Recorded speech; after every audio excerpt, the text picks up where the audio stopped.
งูก็ออก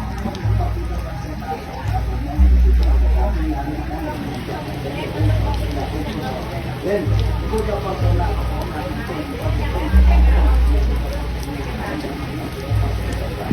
เจ้าก็ออกมาแล้วนะ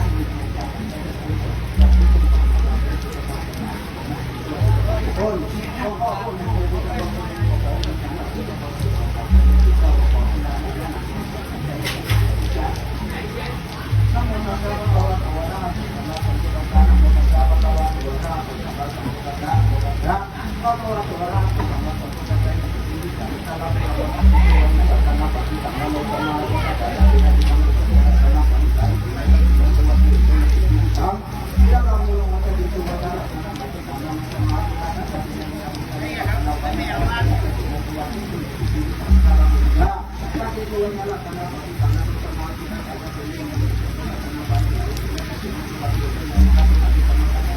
lumayan tadi kita katakan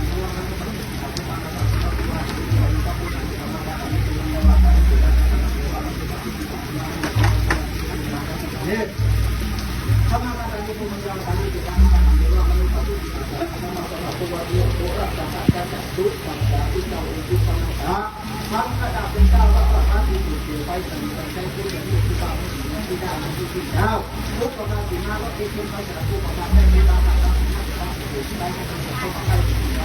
Hai, anu domba itu, domba tadi itu apa itu?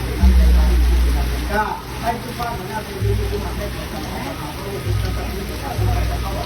kita masalah ya, tak nak yang masalah lain kalau kita cuma dengan kali kita tahu kita dalam hanya itu mungkin kepada tapi cuma itu apa hanya itu mungkin kepada ông các bạn thấy ông làm đây để nó chủ cái chắc của máy ông quay qua máy cục quay máy mà nó không quay cả không được hết ông lên trên để của ta thì nhau thì kịch của máy còn khi vô cả là số lô nó vô là vô nó vô là phải là cái ta thì là tốt ông mới mua thôi thì ông dùng gì ông dùng là ông ra dùng là bác đi cô ra hàng ra nó thì lại nó dùng còn ngang vào beo ông luôn dùng còn ngang buôn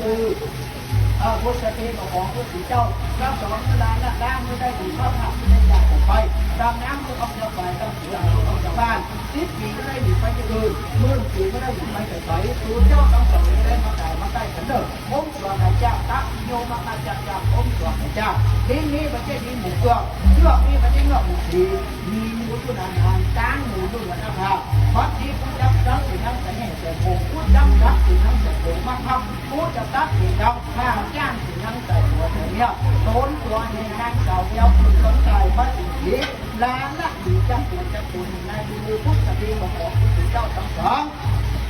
พวกพุทธของพวกพุทธการยากที่เราจะได้ที่การจากบัตรบัตรมีงานที่เหลือนั้นอยู่กับที่เกี่ยวแก่ดีผมบอกให้ข้างตัวกับตัวข้างการผู้จับหาเจ้าถึงเจ้าทั้งสองก็ได้ปักได้ปากได้จากต่อไป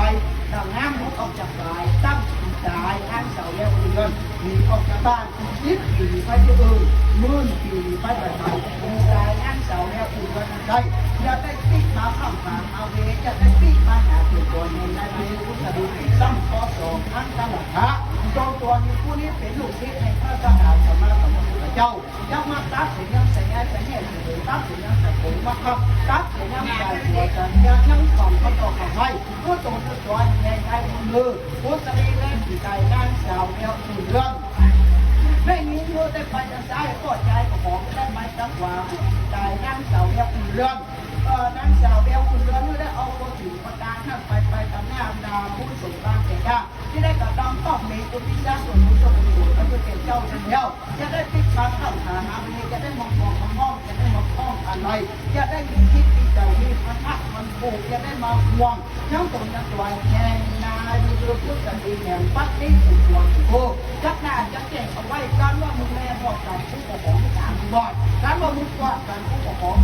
ครับแต่ว่ามึงควักแต่งแต่งการปกครองได้ถึงได้จ่ายจังกันมันมาจังเล่นสู่เจ้าต้องสองจะได้มาหัวมาเว้นขาดเด้อองค์หลวงไอ้ยาพระที่โยมะจากองค์หลวงไอ้ยาอุ้มน้องนี่อุ้มน้องน้ำอุ้มน้องน้ำน้องน้ำไม่หาตัวไล่แม่ทายถึงเรื่องมึงที่แม่สิ้นไป นอนเสื้อมึงหัวมึงนอนหัวมึงก็ได้หัวมึงก็ได้หัวมึงก็จังบัดนี้โดนตัวแทงกายบุญเลือพุทธดีได้ในได้จังตัวตัวแทงนางสาวแล้วเอือนอันเป็นได้บัดนี้ถึงเจ้าผู้เจ้าต้องสอบทุกปัดทุกกะทุกแก่ทุกเจ็บกันไปต้องน้ำกันไปได้องค์บ้านมีได้ตัวๆนั่งเดี่ยวอุ่นเรือนอย่าได้มาข้างล่างอย่าได้มาห่วงครอบอย่าได้มาอะไรอย่ามีจิตมีใจพันพักพันผูกอย่าได้มาห่วงตัวหัวทั้งตัวในใจคุณเลือพุทธดีเยอะนาละดีมีพัดผ้าจากกันไปใครที่ตามตาละประเทศโอมจากมหาจากสุริยะจากพระสวัสดิ์จากโอมดวงจากไปอุ้มนอกยิงอุ้มนอกเท้าอุ้มนอกขานะอุ้มนอกยิงอุ้มนอกเท้าอุ้มนอกขานะอุ้มนอกยิงอุ้มนอกเท้าอุ้มนอกขานะตัดขันถังพระราชินีอัตสังเขาวิชาสวัสดิเตวะมนุษย์นาผู้ตรงปวติโอมยิริพุทธโอตัปะโอจะนวัสังส่วนไหนโอมยิริโอตัปะโอจะนวัสังส่วนไหน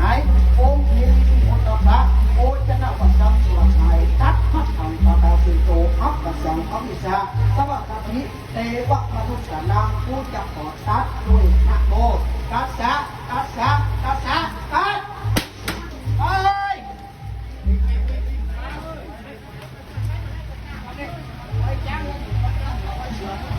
ตอนนี้สรีระร่างกายก็ขึ้นนะครับคุณแมวก็จะได้ไปสู่สัมปรายภพโดยที่บอกห้องข้างบอกห้องกลางหน้าบอกห้องกลางหลังละไปกลางหน้าเป็นจริงจังกลางหลังบอกละนะครับบอกห้องละกลางหลัง